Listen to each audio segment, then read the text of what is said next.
Hello, you wonderful people, and welcome to another episode of Untitled Reviews. This finger show I talk about dramas that I watch. For today's episode, I'm going to talk about the season finale of Walker Independence. Great season finale. A lot of really interesting things went down in this episode, so let's break it down. So picking up in the aftermath of last episode, I'm going to go ahead and say it. Luckily, I thought Gus got shot in the neck. I was like, oh, he's as good as that. I was like, man, that sucks. Especially when we got more of his backstory last episode. He's the one giving the monologue kind of over voiceover throughout the episode. And for the end like that, I was like, that sucks. But this is the second time this week where I thought, like, man, here's a character I know is dead. Oh, nope, you're not dead. Yes, thank you, because that would have been actually really depressing if you had gotten killed by this particular gunshot. I won't spoil what it is I'm referencing, but regardless.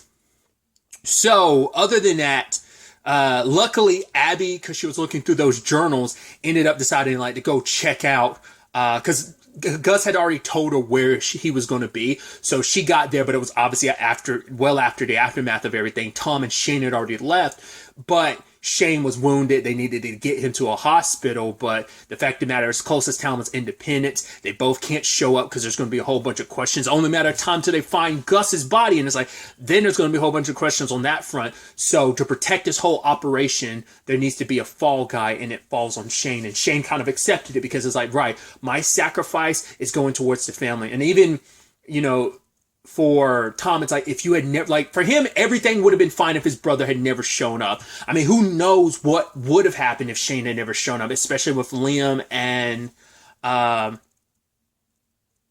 Obviously, he never would have killed Abby, but he would have kept putting it off longer and longer. He would have eventually had to have put Liam down because Teresa wanted that to happen. So, but there's no telling what would have happened, how this all would have shaped out, how this all would have played out. I mean, it would have drastically affected everything because I doubt it would have led to Abby ending. Well, the whole point was they were going to go to Independence, but also Abby being who she is, like these experiences shaped her into who she is, and all that connective tissues and all those connections that were kind of set up last episode, kind of showcasing how everyone got to where they were, where they've been to where they are now. It all influenced and made them the, once again, misfit crew that they are. So, but, yeah, Tom's just telling his brothers, like, you should have never came out west, but you did, and he ends up killing his brother. They kind of sell the story. Luckily, Abby was able to drag Gus to the horse, get him on board, and so while Tom's back, I'm wounded, Shane must, he tells Sono the truth and like, yeah, Shane got me. The fact is, I would have been dead if it wasn't for Gus. And he's like, yeah, I don't know. And then all of a sudden he hears Abby is back with Gus, and it's like, oh boy, your story's going to start coming unraveled. And luckily, everyone worked together as a team. Abby, Hoyt kind of mainly stayed on the sidelines, but it was mainly Kai digging the bullet out of Gus, and Callian, like, burning,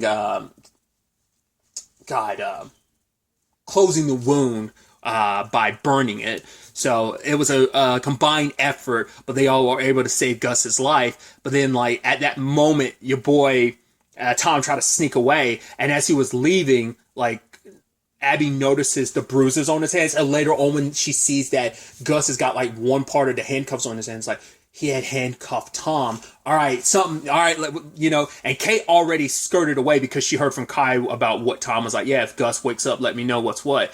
And, Kate confronts him by herself too, being like, yo, I know everything that you've done. I know about the whole Liam situation. I know about poisoning Hagen, about poisoning Nathaniel. I know about you threatening me. It's like, because he's like, yeah, I came here to build this place. I build cities. He's like, no, you don't build cities. First and foremost, you're just a thug that works for your family. You're just a chump doing what they tell you to. But also, all you do is destroy.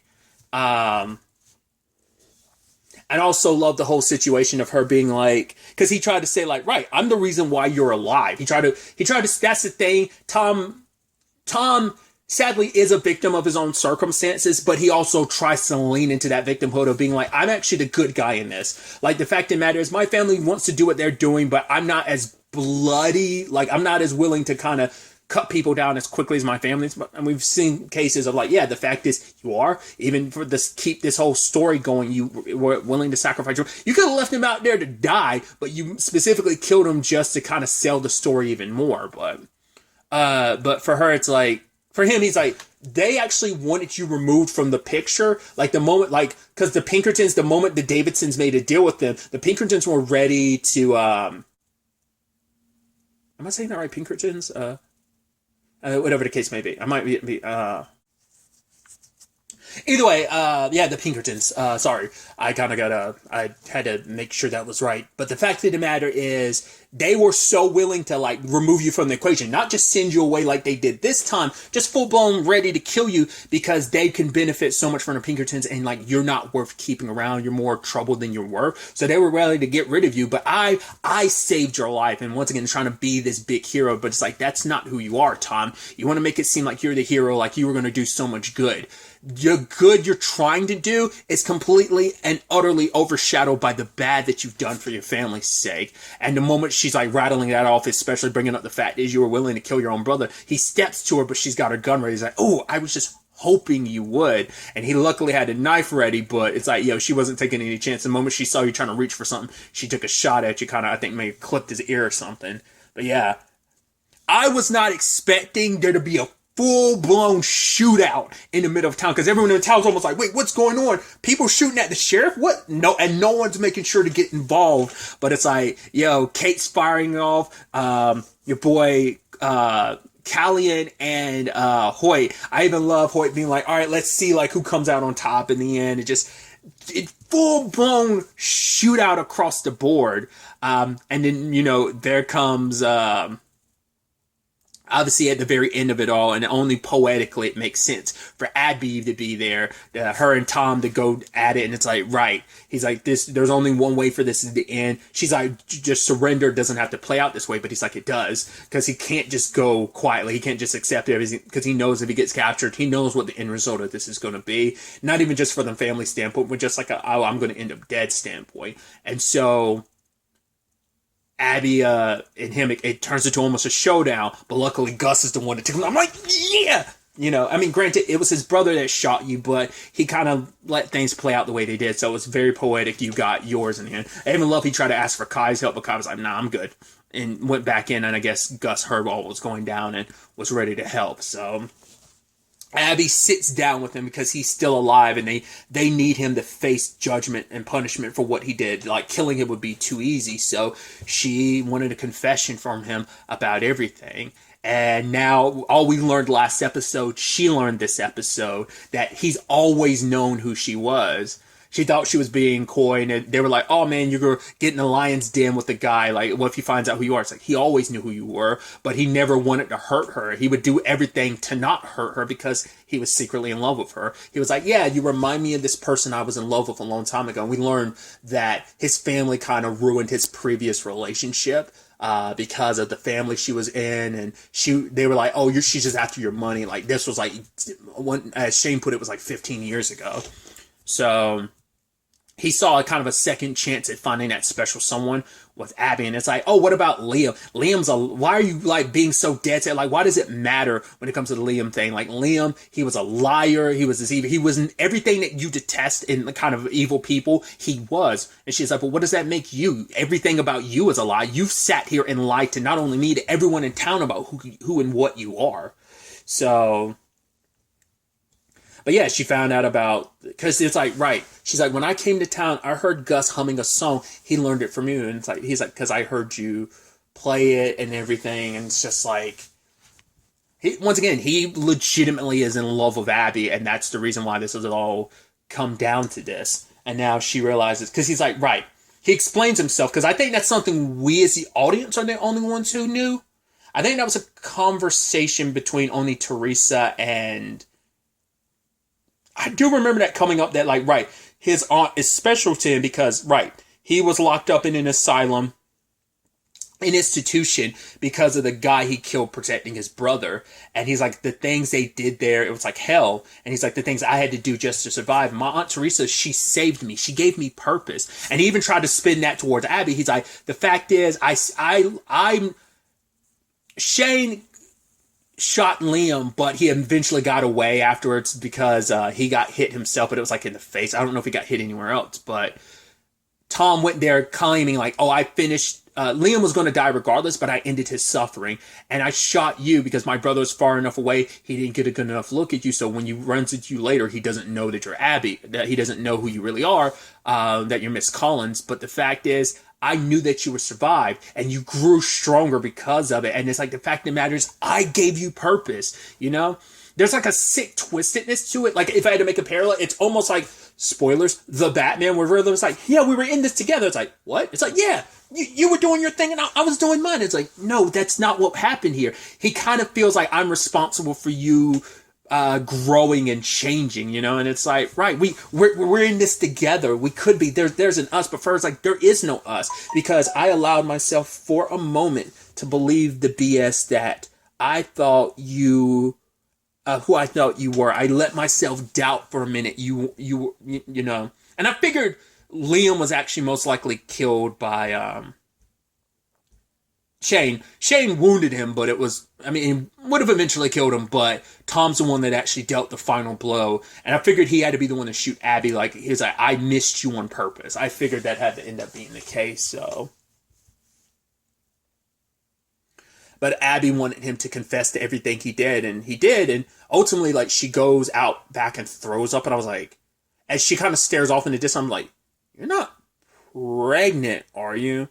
It's like, because I don't know how long it's been since Liam died, because I was about to say, like, if that's the case, that she could be, because I'm about to say, like, is it going to be Tom's baby, or is it going to be a thing of you're not sure if it's Tom's baby or not, because you don't know how far along you are. Because I'm trying to think, like, how long has it actually been since the beginning of this series? Like, I don't know, like, maybe in the grand scheme of things, it's only been a couple weeks. Well, because we know there have been, like, a few, like, larger time jumps in between some episodes. Like, I want to say, like, when the show came back after its break, it had been, like, what, 2 weeks or something? Like, you know, so I have no idea, like, how long it's, like, maybe it's been a couple months. It's like, you probably would have shown signs before now. And I mean, maybe it's just kind of like the realization to just everything.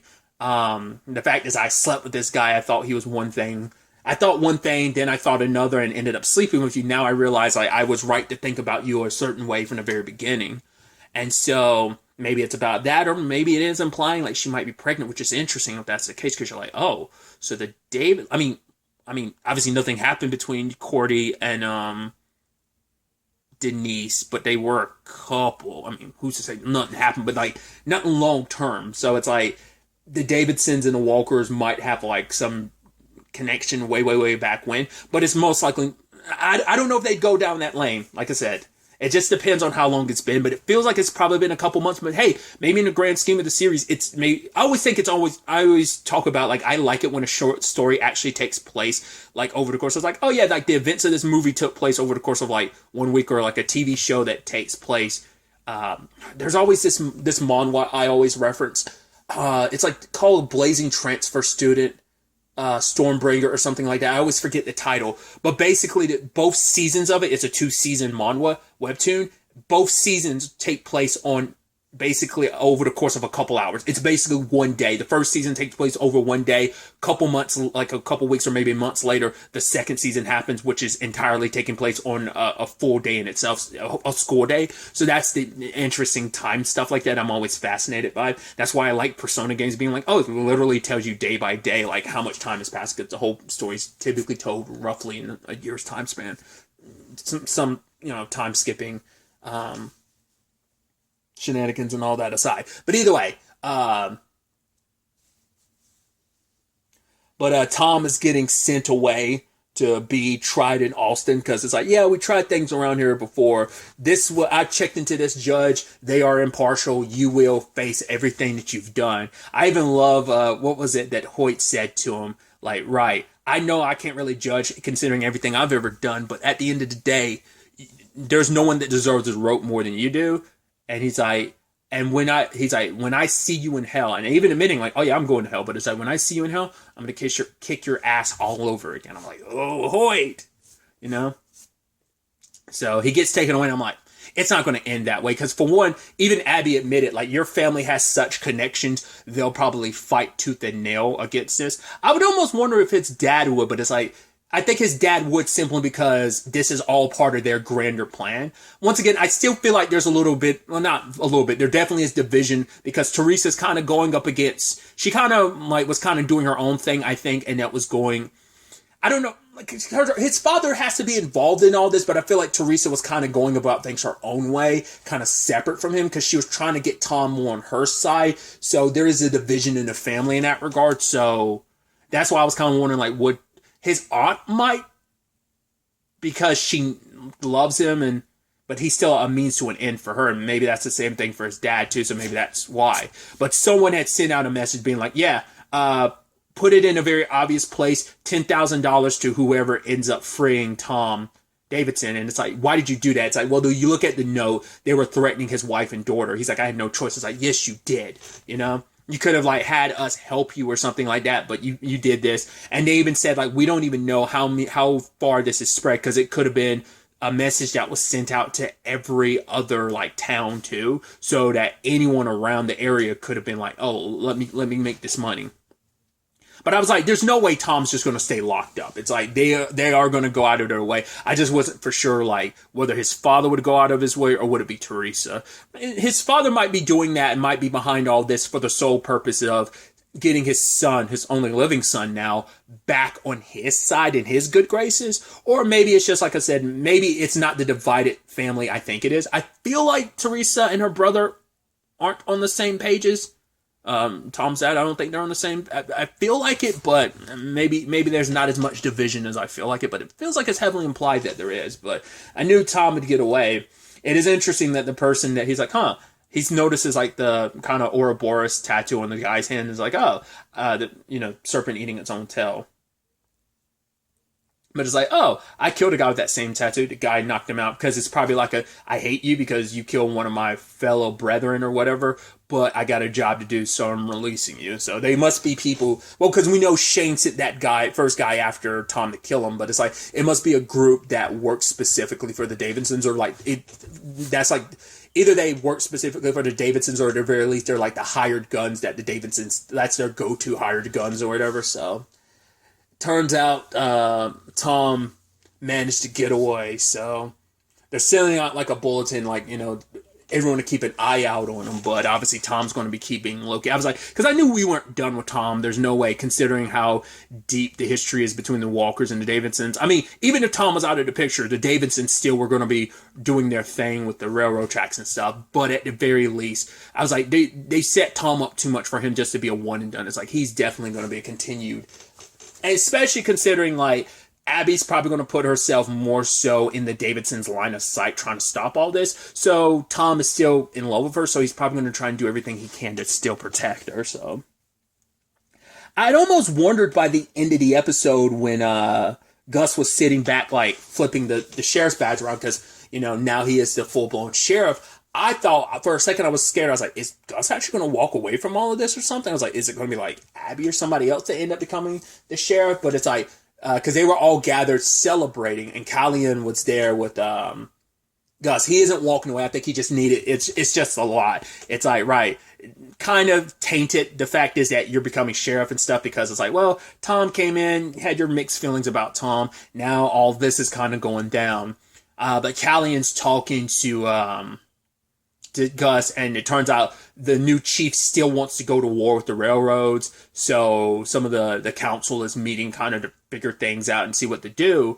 And yeah, he has allies here in Independence, but they're still, at the very least, Tom, being who he is, being a Davidson, being neck deep in all of this, and now being sheriff, meant he could sway a lot of this. Yes, Gus is sheriff, but there's only so much he can do, considering he's not a Davidson, and they're not, like, he's not in the middle of all of this, so this coming fight is still on the horizon, and just Callian's just not 100% sure what to do. I love that he's saying, like, basically it's like, right, it's one thing to kind of have your problems, kind of, you can kind of see everything like in the day of the sun, but at night it's like, right, we have this peace for now. Let's look upon like independence being what it is now, and it's okay.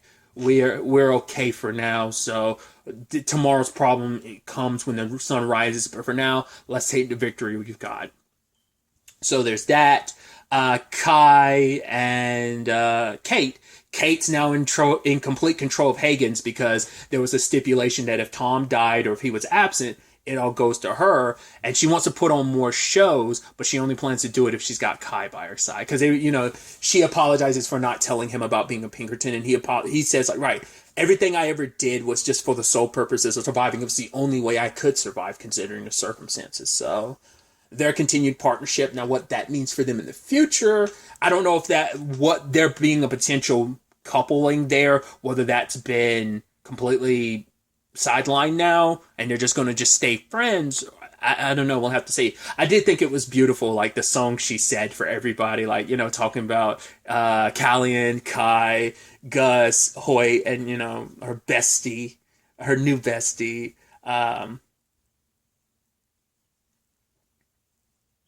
Abby. But the fact of the matter is, what is Abby going to do now? And she's going to stay in Independence because she's come to love this town and the people in it. I mean, her parents do think she's dead and she wanted to get away from her family. So she, there's always a possibility like she doesn't have to hide anymore, but it's probably better for her in her mind. Like, I need to hide from my family. Well, because Tom is the only one that knows Abby is Liam's wife. So, because even she was like, because there was a thing between them, she can't testify. And even if she did, even if it wasn't for all that, the family would do everything they can to discredit her. So they don't know that she is who she really is. Only Tom does. And just to protect her, he probably won't ever say anything. So that's probably better for her to probably still stay incognito. But once again, she has every reason to, just because she wants nothing to do with that. It's probably better for her sister to be the only one in the family that knows she's still alive. So I think so. She probably will just stay as Abby Walker because she likes who she's become as Abby Walker, all that she's gained as Abby Walker.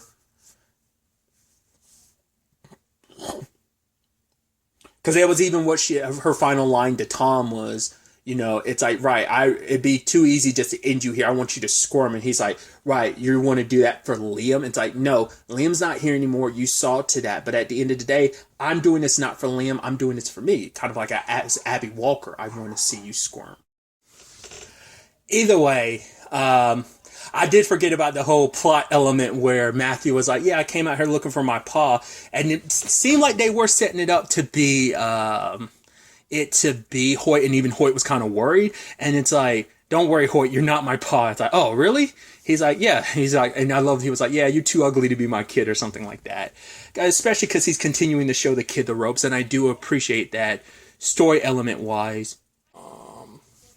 But yeah, it makes me go like, okay, so who is Matthew's actual dad then? And it feels like they're pretty much set. I was thinking at first, I was like, is it Tom? And I feel like that would have come up with the whole taking down Tom publicly in front of the whole town. So I don't think that's the case. But I do think we are going to be seeing that kid around, especially because they've done the whole thing of having Hoyt set up. The fact is that he's showing him the ropes and everything. But it made Hoyt start thinking about the fact is he had never really thought about, well, for one, being in one place for too long, because he hadn't been, like, last time he stuck around in Independence, like, continuously was when he hasn't really just stuck around since he was a kid. And so it is a situation of, like, he's always been looking for the new trouble to get into, but with everything going on, it kind of feels like he's satisfied that scratch. So he's planning on staying here around, with everything that's happened. But it does make him wonder about him and Lucia. It's like, yeah, when we're hot, we're hot. When we're cold.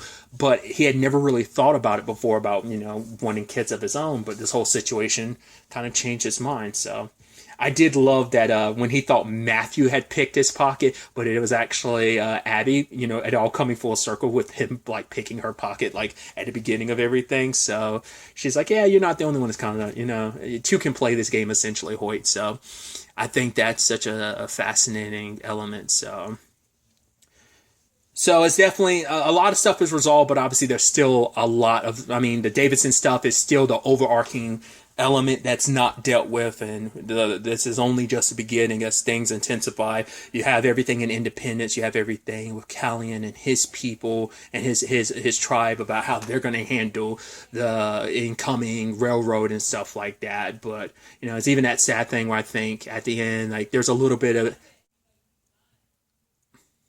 Abby feeling like she did have that connection with Tom, because I think she still heard, like, Tom's voice at the end. I think she's still playing the same song, so I think it kind of left her with conflicted I mean, she's still all about taking Tom down, but I think there's still something there. Maybe I was reading that whole ending the wrong way, but our tag at the very end is him being approached by his dad, and and I don't think they've cast his dad yet, considering they didn't go through the trouble showing his face. They probably haven't found out who they're going to cast as his dad yet. So just probably because we don't want to go ahead with the casting, considering it's only going to be a 30-second scene. So we'll work our way around that, hiding the person's face. So it's definitely going to be interesting to see what the future holds.